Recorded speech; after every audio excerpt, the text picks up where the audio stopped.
The modern era Patriots from 2001 to today have been the longest ran dynasty in NFL history up to this point, with a historical great quarterback and coach being the front runners of this team for a very long time, and at this point we have seen since this duo fall apart, and we have never seen this happen before. Or have we? I know this was a while ago, but there was a time where this team did not have Tom Brady during the Patriots' prime. Although for only 1 year, not a lot of people bring up this point when talking about the Patriots dynasty, and seems like this particular year was a little blip in their history. No one really remembers this year for the Patriots particularly well at all, so in today's video we are going to uncover this blip in history and talk about the forgotten Patriots team of 2008. But before we get started, if you happen to like this video and learn something new, then consider leaving a like on this video. It helps out the YouTube algorithm and gets this video to a larger audience. I would appreciate if you happen to do so. Also, if you happen to be a new viewer to this channel at all, consider subscribing to the channel, as this allows you to be updated with any of my new videos. Plus, it's free, so why not? Turn on the notification bell as well. Anyways, let's begin. So, if we want to know about what happened to the Patriots in 2008, we need to understand a little context for this team. So, we all know what happened in 2007. The Patriots went 16-0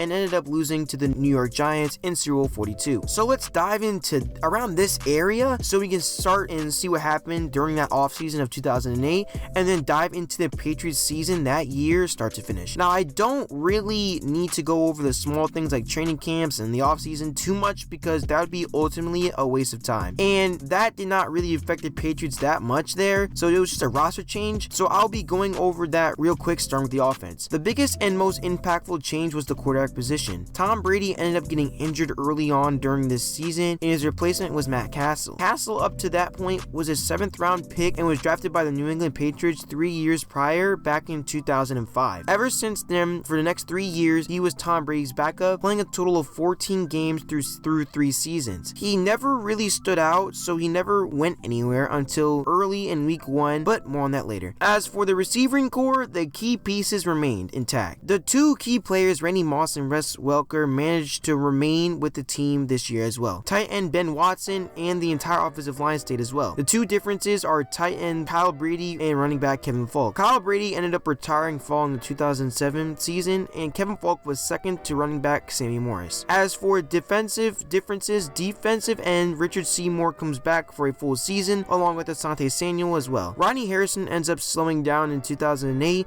and only played in 9 games before retiring the year after. And rookie Gerard Mayo gets into the mix as well. Those were the key differences as far as players go, and as for the coaching staff, all remains the same. Despite the little amount of changes to this roster, this team was considered unknown compared to the 2007 counterpart, but heading into week 1, many people believe that the Patriots would not only do amazing and win the division, but make it back to the Super Bowl. Randy Moss had a record-breaking season the year prior, and Wes Welker was well over 1,000 yards. Their run game was actually improved and had some of their defensive firepower back with Richard Seymour and Asante Samuel's return. But then during a week 1 game against the Kansas City Chiefs, this happened. Kansas City came up with the ball, but that's not the story.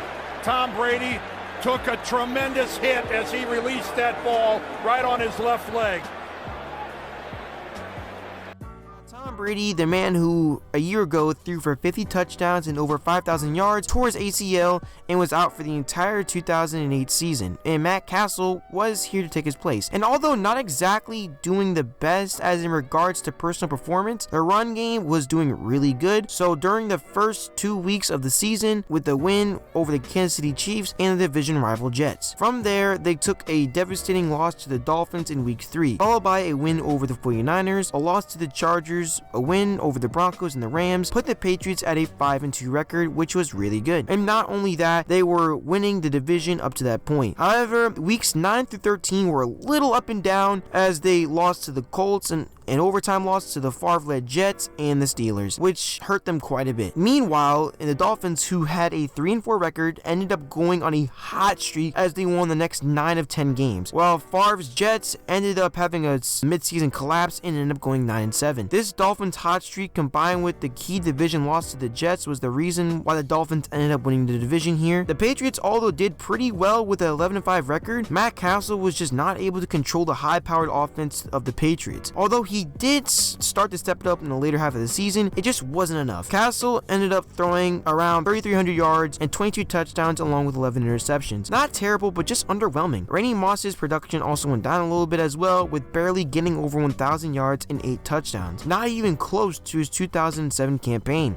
Although Wes Welker did step up and was the only Pro Bowler of that offense that year, he could not do everything. Despite this, the Patriots were still the 8th best offense in the league that year, and their defense was 8th as well. The team itself was really good, but it just got a little sloppy during the later half of the season. And the first time since 2000, the Patriots missed the playoffs. Although a spotty year for the Patriots, it was still a great year in general. We got to see CJ2K pop off for the Titans, we got to see Favre in a new color of green, and we saw arguably the greatest Super Bowl ever played with the Cardinals and Steelers in Super Bowl 43. But for the Patriots, it was just a forgettable year and led to a dark stretch for the Patriots for a long while. They end up not going to another Super Bowl until 6 years later in Super Bowl 49. When you look at this performance, 11-5 was not bad at all. In fact, it was pretty good, and if any other team, that'd be considered a good year. But when you look at the Patriots, considering the fact they went 16-0 in the year before and had around the same talent from that year to this year, and they only went 11-5, you kind of forget it and it gets overwhelmed, which makes a lot of sense. But since this happened so long ago, that 2008 season for the Patriots will consider to be lost to time. Not to mention, a different generation is watching football now, and they have never seen this year play out. And the only thing we will remember about the 2008 is the Super Bowl that year. But if you happen to be a Patriots fan, then it's a good thing you guys can't forget about this 2008 season. There you go, the story of the 2008 Patriots, the forgotten team. Now, there was a little more smaller details, but I went over the basic overview for that season. The rest of the stuff was smaller and would have been a waste of time mentioning it. But there you go. Do you happen to remember this team? Let me know in the comment section below, and I would love to hear what you guys have to say. My bad for the slightly shorter video. I have a lot of stuff planned for the upcoming, so be sure that you are subscribed to the channel so you won't miss out on that stuff. And if you happen to like this video, be sure to like the video. Thank you all for watching, take care, and have a good day.